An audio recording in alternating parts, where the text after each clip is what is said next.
On va maintenant entendre la discussion de Léo Coutelet, qui est donc chercheur à l'espace de réflexion éthique de la région Île-de-France. Et ensuite, la discussion sera ouverte. Bien sûr, Marc, vous pourrez réagir.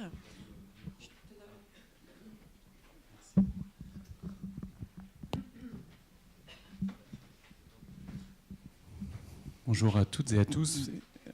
Merci aux organisateurs de me permettre de réagir à cette intervention sur un sujet qui est passionnant et en même temps qui est compliqué.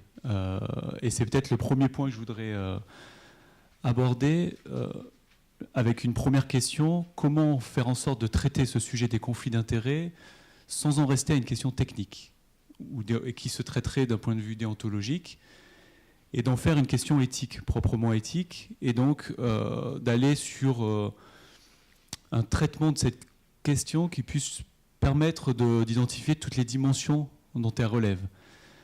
Votre intervention a permis de montrer effectivement que nous étions avec les conflits d'intérêts sur le registre de la transaction, sur le registre des liens financiers, sur le registre finalement assez technique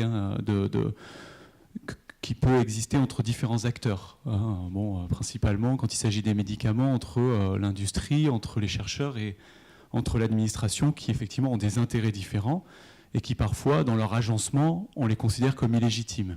Et donc vous avez bien montré que la question des conflits d'intérêts n'était pas une question de légalité ou d'illégalité d'un acte, mais d'illégitimité d'une situation. Et ce qui est illégitime, c'est effectivement l'agencement à un moment donné de certains liens ou de certains intérêts. Et donc on serait tenté de régler cette question de façon très simple, comme la solution technique, comme la déclaration d'intérêt, qui mettrait fin finalement une solution technique qui mettrait fin à un problème, peut-être un problème qu'on a identifié comme relevant principalement d'un problème d'agencement. Or, il me semble, et c'est dans votre propos et dans vos écrits, et c'est peut-être une façon pour moi d'élargir la discussion, que finalement, quand on regarde les conflits d'intérêts, il y a 4 dimensions même consubstantielles aux conflits d'intérêts. Il y a évidemment la question déontologique, qui relève des bonnes pratiques. Et là, j'allais dire, c'est la plus simple. Un bon chercheur, dira-t-on, c'est celui qui ne mélange pas, effectivement, qui n'est pas jugé parti, etc. Et donc, ici, c'est la face visible de l'iceberg. Mais il y a aussi, je pense, une dimension éthique. Éthique, et là, quand on est sur la question éthique, on est plus sur les questions de qu'est-ce que la loyauté, qu'est-ce que la responsabilité du chercheur. Et je reviendrai sur cette question de la responsabilité, parce qu'elle n'est pas évidente à traiter, elle est multiforme. Il y a une troisième dimension aussi qui, je crois, ne faut pas balayer d'un revers de la main trop rapidement, qui est la dimension épistémologique du problème des conflits d'intérêts. Et qui nous engage sur la question des valeurs. Quelle est la place des valeurs dans la recherche scientifique? Parce que celle-ci aussi, elle est importante, elle n'est pas simple à traiter. Puis enfin, une quatrième dimension qui est évidemment une dimension politique. Puisque, et à juste titre, comme vous l'avez fait remarquer, la question des conflits d'intérêts n'est pas une question individuelle, n'est pas une question où il s'agirait de sanctionner des actes, mais est une question situationnelle, contextuelle. Et donc, à partir du moment où on est sur une situation ou un contexte, on est sur la dimension politique. Voilà. Et là, vous l'avez très très bien fait remarquer. Voilà. Et donc, je pense que finalement, cette question des conflits d'intérêts, elle est la jonction, en tout cas, d'un point de vue problématique, on devrait la traiter comme la jonction de cette dimension déontologique, éthique, épistémologique et politique. Alors, un mot sur la question éthique de la responsabilité, par exemple. Et puis, je dirais un mot sur la question épistémologique qui est liée à la question des valeurs. Sur la question éthique, de l'éthique de la responsabilité du chercheur, elle peut se comprendre dans des cas comme ça de 3 façons différentes finalement. On peut comprendre la responsabilité comme accountability, donc la capacité de rendre des comptes. En tant que chercheur, on doit rendre des comptes finalement, et rendre des comptes notamment sur les liens que l'on a d'intérêt avec par exemple l'industrie. Mais elle se comprend aussi, et c'est important, la responsabilité aussi comme liability, c'est-à-dire comme finalement la prise de conscience que nous sommes en lien de toute façon. Donc comme acceptation finalement et tolérance, mais radicale, hein, de notre implication dans un réseau, dans une situation. Moi, je ne crois pas aux chercheurs hors sol ou à l'administrateur ou aux porteurs d'enjeux hors sol qui pourraient s'extraire comme ça en déclarant ces liens, comme si ces liens se supprimaient à partir du moment où on les déclarait. Je crois que précisément, l'enjeu de la responsabilité aujourd'hui, c'est d'assumer que le monde, il est de toute façon complètement interconnecté et que la situation actuelle de la recherche, c'est d'être baigné de début à la fin dans des conflits d'intérêts, mais qu'il s'agit d'assumer et peut-être justement d'appréhender, de gérer différemment que sur le registre technique de la déclaration. Et enfin, la responsabilité, et ça c'est important, c'est aussi c'est une capacité. C'est une capacité, donc c'est pas simplement un état ou une injonction, c'est aussi une capacité. Cette capacité, c'est celle de pondérer précisément, pondérer les choses. Et il me semble que dans la question des intérêts, il y a un enjeu de pondération qui est peut-être qu'il faudrait rendre plus visible. C'est-à-dire qu'il y a des intérêts qui sont peut-être plus importants que d'autres et que la responsabilité, comme vous l'avez dit, alors à qui de juger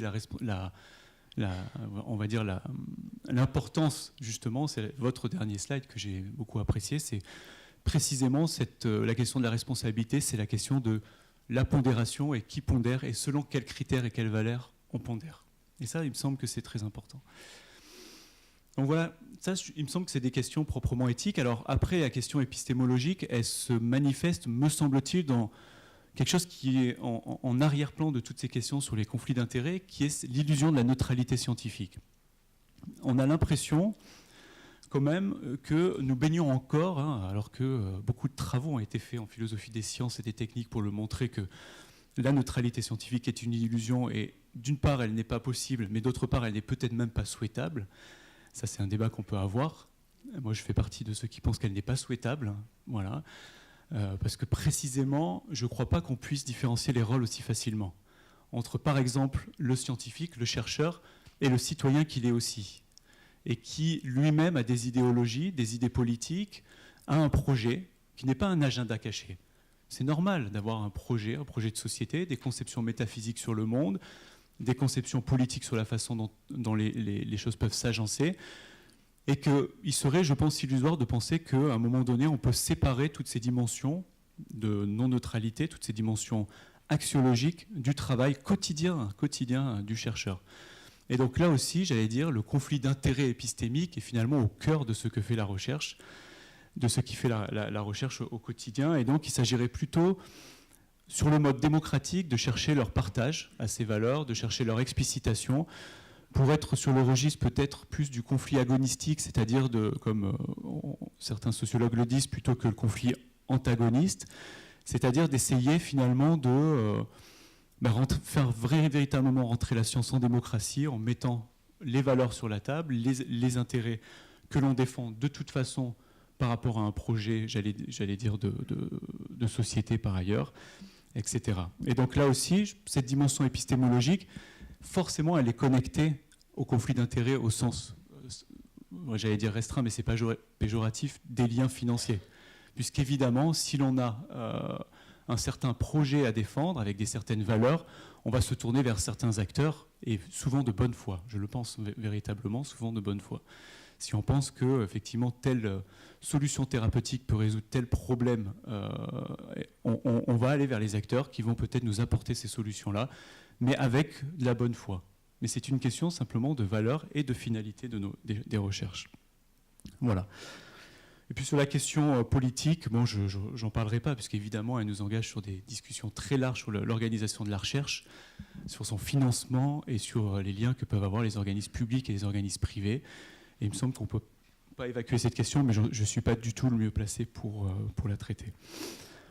Voilà. Bon, on m'a dit qu'il ne fallait pas que je fasse un topo, donc je ne fais pas un topo. Mais même si c'est difficile de s'écarter de sa posture de chercheur, mais en tout cas, voilà, j'ouvre des questions. Alors, je ne sais pas comment ça fonctionne maintenant. Soit ces questions, elles circulent, soit, voilà, Marc.